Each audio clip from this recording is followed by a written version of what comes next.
kërkojmë nga Bashkia Ndërkombëtare dhe Shteti Am Shqipëria që të imponojë Greqisë, një shteti antar i NATO-s dhe Bashkimit Evropian, pranimin publik të fajit për Greqisë, shtetit shkaktar të këtij genocidi.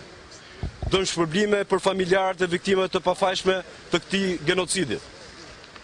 Mundësim për antarët e komunitetit tonë për të vizituar tokat dhe varret e të parëve. Ngritjen e lapidarëve apo monumenteve që nderojnë të vdekurit dhe të vrarët asaj periudhe dhe heqjen e memorialeve të atyre që shkaktuan masakrat mbi popullsinë shqiptare çame. Restaurimin e të drejtës së pronësisë, amendim të ligjeve të vitit 1970-1980 në ato nene që ndalojnë ish shtetasit grek me kombësi shqiptare të rikthehen.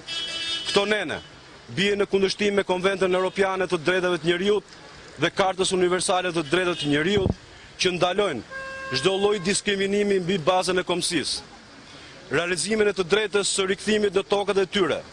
Nëse ne nuk do të shohim asnjë përparim në këtë drejtim, do të përshkallëzojmë protestën tonë me të gjithë mjetet demokratike, politike, juridike, deri në plotësimin e të gjithë të drejtave tona të ligjshme.